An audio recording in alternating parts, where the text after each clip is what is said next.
dia aos irmãos. Espero que estejam todos bem. Peço desculpa desde já que a minha voz está assim um pouco rouca, provavelmente pode haver algum agudo aí no meio. Então, para começar, vamos orar, colocar isto nas mãos de Deus e pedir ajuda para Ele nos guiar na pregação da palavra. Oremos.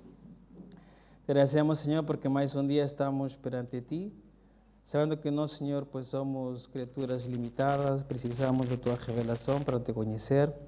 Estamos aqui clamando, Senhor, pela Tua revelação para que a nossa mente seja esclarecida, Senhor, o nosso coração aquecido, que possamos entender, Senhor, e viver aquilo que hoje vamos ler. Colocamos, Senhor, isto na Tua mão, em nome de Cristo Jesus. Amém. No ano de 1979, houve um descobrimento na cidade de Jerusalém, que foi um dos maiores descobrimentos arqueológicos relacionados à Bíblia. E resultou que numa pequena ruína, acidentalmente, caíram umas placas, havia uma criança ali, umas placas, e caíram ao chão e foram evaluadas aquelas placas. Descobriu-se que eram mais ou menos do século VII antes de Cristo, porque tinham um hebraico assim diferente, mais antigo, mais arcaico, e eram placas feitas de prata. Normalmente, pois já havia outros materiais muito mais baratos para a escritura, o que significava que aquilo era um texto muito importante para a nação de Israel. E hoje nós vamos ler esse texto, que era tão importante para Israel que escreveram em prata, e que hoje nós temos a bênção também de podê-lo ler e meditar. Então vamos ir juntos a Números capítulo 6. Números capítulo 6. E vamos ler dos versículos 22 ao versículo 27. Livro de Números, capítulo 6, do versículo 22 ao versículo 27. É uma passagem bem conhecida, o chamam de bênção arônica ou sacerdotal. E vamos ler e diz assim: E falou o Senhor a Moisés, dizendo: Fala a Arão e a seus filhos, dizendo: Assim abençoareis os filhos de Israel, dizendo-lhes: O Senhor te abençoe e te guarde.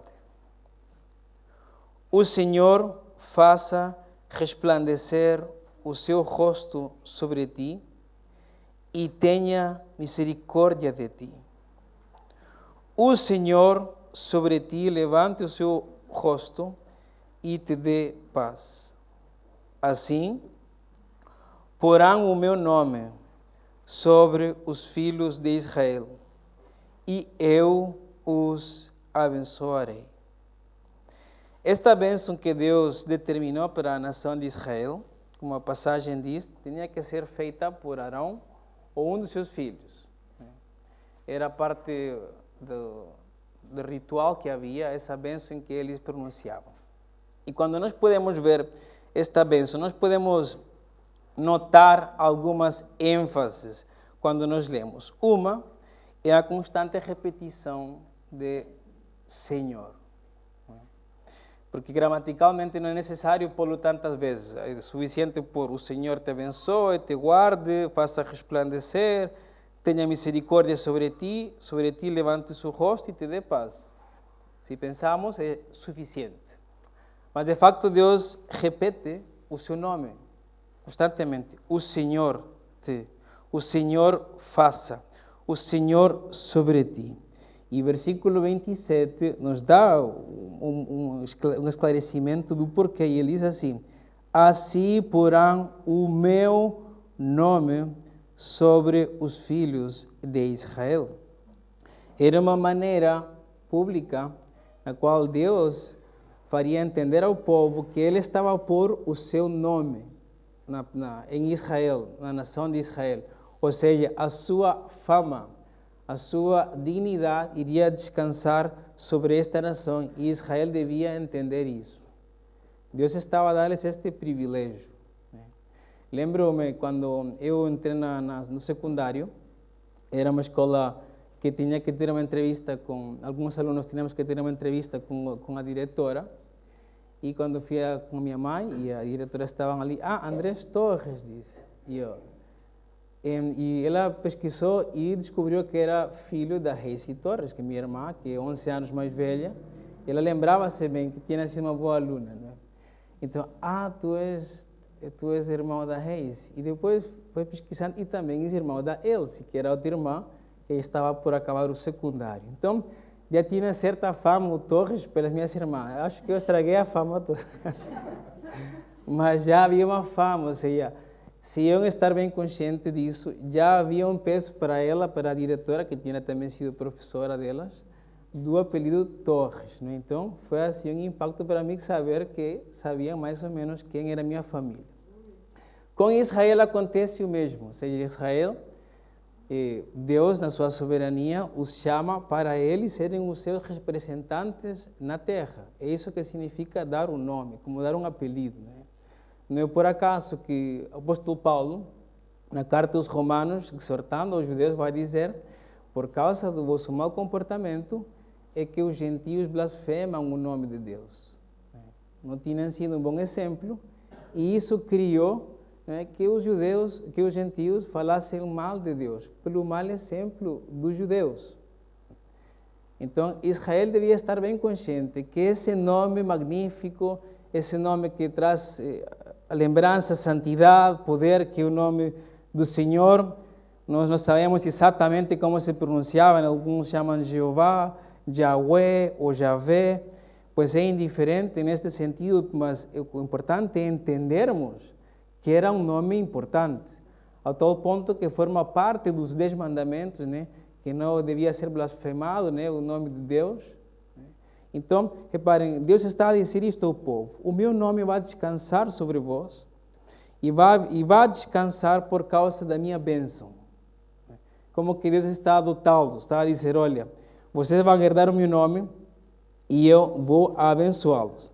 E a bênção do Senhor também é uma coisa, pois, muito importante nas culturas, pois, também orientais. Ou a bênção, desculpem, em geral, é uma coisa muito importante. Nós podemos ver alguns episódios, em Gênesis, por exemplo, quando Esaú descobre que o seu pai Isaac abençoou a Jacó, apesar de ele ter vendido a primogenitura. Mas ele diz: abençoa-me a mim, e o Isaac diz: não pode ser. A bênção era uma coisa importante nessa cultura. Quando nós também podemos ver, quando está já Jacó, já mais idoso, e vai abençoar os filhos de José, ele vai abençoar o que deveria ser o primogênito, que era Manassés, e que era com a mão direita, mas e Jacó faz o contrário, ele quer abençoar mais a Efraim, que era mais jovem, e historicamente torna-se uma tribo mais forte.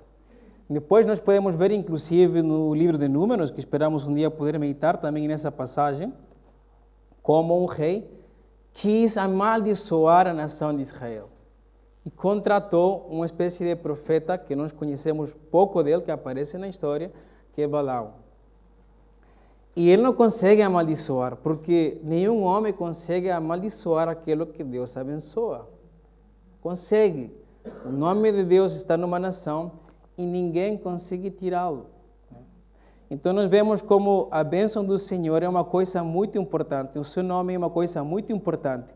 Deus também prometeu a Abraão que um dia que abençoaria a sua linhagem, não é? Ali em Gênesis 12, ele fala dessa bênção e que vai descansar pois de maneira mais plena com Jacó, quando tem os seus 12 filhos, e eles se reproduzem e se multiplicam na terra de Egito.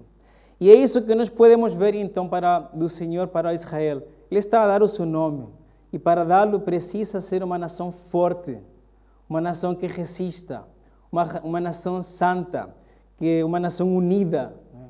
E depois, quando nós começamos a ver, vamos poder ver de maneira poética escrita esta bênção, alguns dos aspectos desta bênção que o Senhor dá a Israel.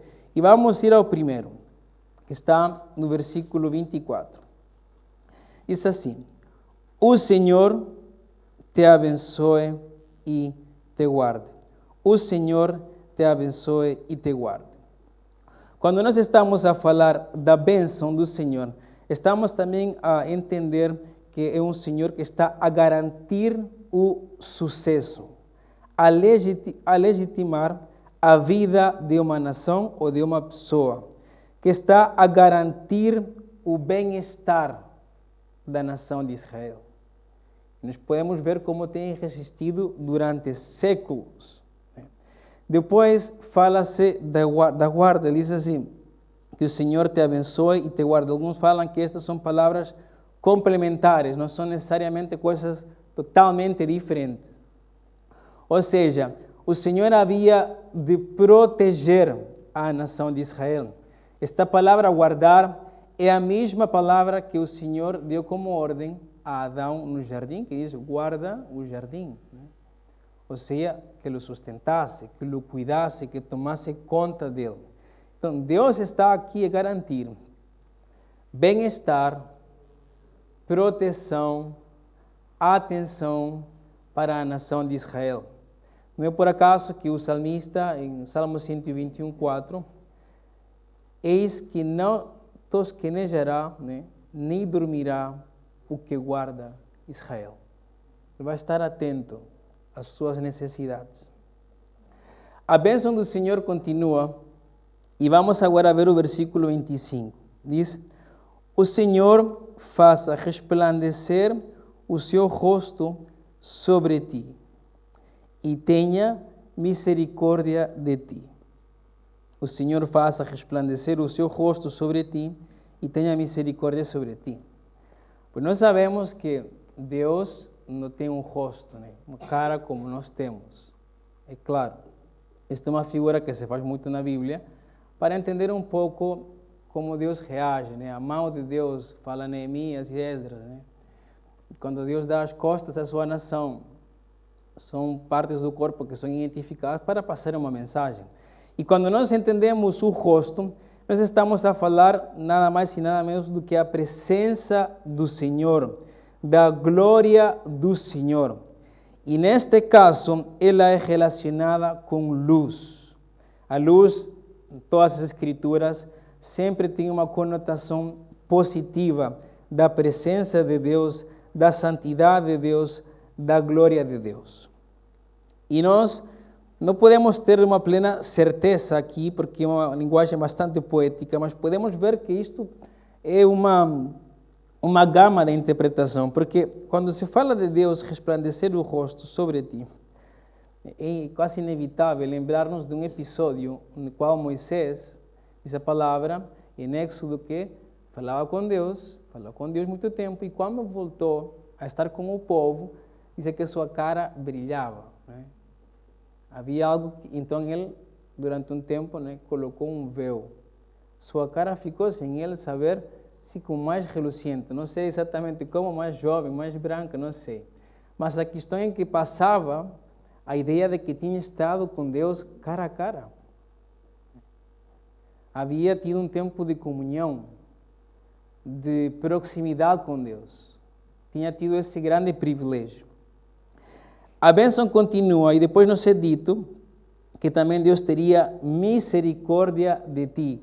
Ou seja, também pode ser traduzido por favor. Deus teria favor desta nação. Deus teria, quando o povo pecasse, misericórdia, não faria o que faz com outras nações.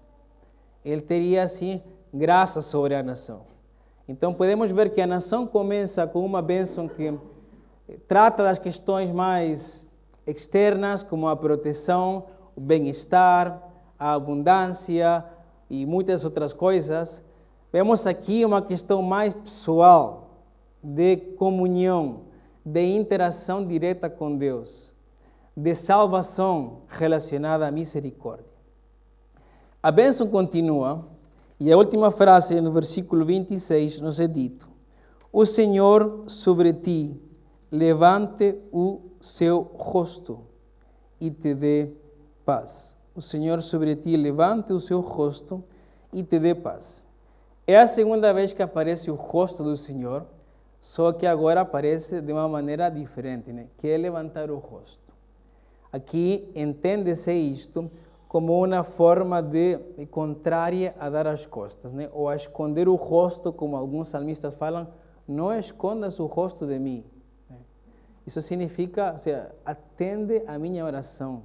Então, levantar o rosto era entendido como pôr atenção a alguém. Alguém está a falar, a gente levanta o rosto para tentar ter um pouco de atenção. Então, aqui está, podemos entender nesta passagem que está a falar da atenção que Deus tem para com a sua nação. As orações que Israel faria estariam a plena atenção de Deus. Ele estaria a ouvir a seu povo quando seu povo orara. Ele levantaria o seu rosto, não viraria o rosto, ele levantaria o rosto, estaria atento quando a nação orasse. E depois acaba dizendo, e te dê paz, sossego, não é? Uma palavra muito utilizada pelo povo judeu até hoje, né? É o shalom, né? A calma, quando chegam a uma casa, dizem shalom também, quando se despedem. É o shalom de Deus, é a paz de Deus. Não significa ausência de problemas. Isso é uma questão muito mais secular de entendimento de paz, porque é possível ter paz no meio de uma tribulação, e Israel passou por inúmeras no deserto, mas tinham a paz de Deus. É uma questão interna. É uma questão de que a pessoa, apesar da circunstância em que ele está a viver, consegue descansar. Não é? Cristo teve paz até no seu pior momento na cruz. Ele estava em paz. Ele estava tranquilo. E esta bênção que nós podemos ver então do Senhor, ou seja, é uma bênção que trata as questões periféricas, como a proteção, como o bem-estar, como o cuidado do Senhor, a sua guarda para com a nação. Uma bênção que também traz e que busca essa comunhão com o povo, esse tempo de interação um a um com o povo, que traria também essa salvação, essa misericórdia. E podemos também ver que Deus se compromete a Ele, dar ao povo paz e também atenção para com as suas orações. É isso que nós podemos entender quando vemos esta linda bênção. Uma bênção que de facto era importante. O descobrimento arqueológico de 1979 prova isso, né? Escrita em prata, né? Repetida pelos sacerdotes e pelos seus filhos inúmeras vezes. E uma coisa que nós podemos tirar desta bênção, algumas aplicações. Uma é que o povo devia atribuir a Deus qualquer coisa positiva que acontecesse com as suas vidas. O nome repete-se, o Senhor, o Senhor, o Senhor. Não era Moisés, não era Arão, não era o acaso, não era o destino, não era qualquer outra coisa.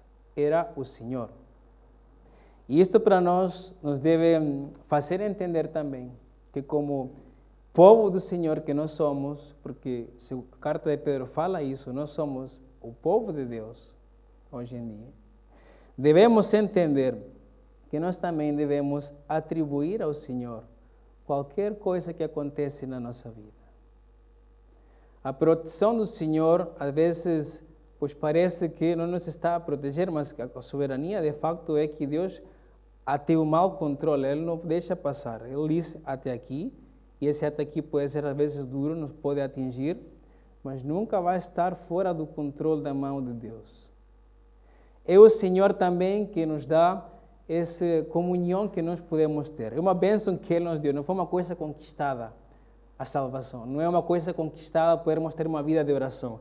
Deus nos deu esse privilégio, Deus nos abriu esse caminho, como estávamos aqui agora a cantar, e nós podemos desfrutar de isso, né? Que Ele resplandeça o rosto, nós tenhamos esse privilégio de estar cara a cara com o Criador.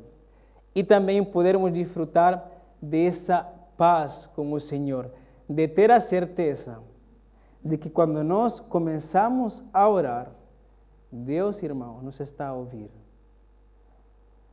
Deus nos está a ouvir. Uma outra coisa que nós também podemos ver em esta bênção é que a bênção é limitada para o povo de Deus. A bênção é limitada para o povo de Deus. Capítulo 3 de Gênesis nos diz que o mundo foi submetido a uma maldição, a um castigo. E foi Deus, no seu grande amor, que chamou, num tempo de descontrole da humanidade, a Abraão. E a partir de ali, ele guardou este povo até nascer o que seria o príncipe da paz, Jesus Cristo. E nele, judeus e gentios, nos diz a palavra, formariam um povo, né? Que hoje conhecemos como a igreja, principalmente Paulo chama igreja, João fala de filhos de Deus, mas é exatamente esse povo que proclama a Cristo Jesus como Senhor e Salvador. A bênção do Senhor é dada a seu povo. Por isso nós, como igreja, nos preocupamos tanto para que as pessoas aceitem a Cristo como Salvador e Senhor. Porque sem Cristo não há bênção. Sem Cristo não há eternidade no céu. Sem Cristo não há Espírito Santo. Essa mensagem que está a ser pregado por muitas igrejas protestantes, não é? Esse universalismo, onde todos, independentemente do que acreditem, são filhos de Deus.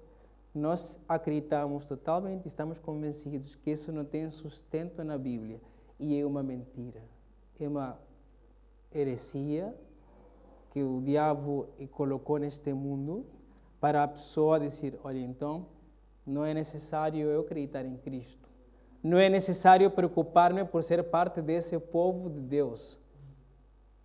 E Deus aqui abençoou a seu povo, a ninguém mais.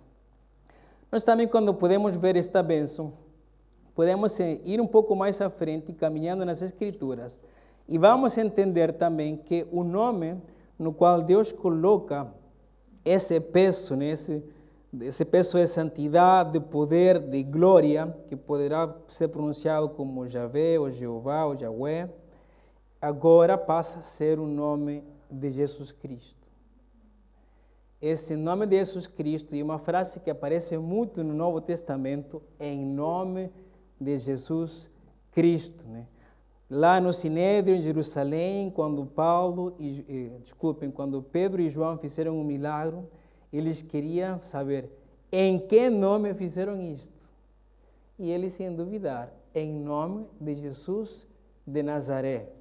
Constantemente nós vemos esse descanso da glória e do nome de Deus na pessoa de Cristo Jesus, o Deus homem. Por isso, quando nós oramos hoje, de facto nós dizemos em nome de Cristo Jesus. Uma grande diferença entre nós e os testemunhos de Jeová é exatamente essa. Qual é o nome que tem peso hoje? Eles ficaram por Jeová, uma teologia do Antigo Testamento que despreza fortemente os escritos do Novo. E nós acreditamos que tanto o Antigo como o Novo são Bíblia, são palavra de Deus, e claramente no Novo Testamento nos é dito, agora é no nome do Senhor Jesus Cristo. É em nome dele. Quem não acredita em nome do Senhor não será salvo. Paulo é muito claro, quem invocar o nome do Senhor será salvo. Pedro também fala, né, que não há outro nome debaixo dos céus em que haja salvação. Em Apocalipse é dito, quem não glorificará o teu nome? É a esse Jesus que nós adoramos, irmãos. Nesta igreja, é a esse Jesus que nós queremos que todos adorem. E se está aqui hoje e não acredita nele, foi convidado, já esteve aqui várias vezes a ouvir, nós fazemos este convite. Arrependa-se e acredite em nome do Senhor Jesus e será salvo.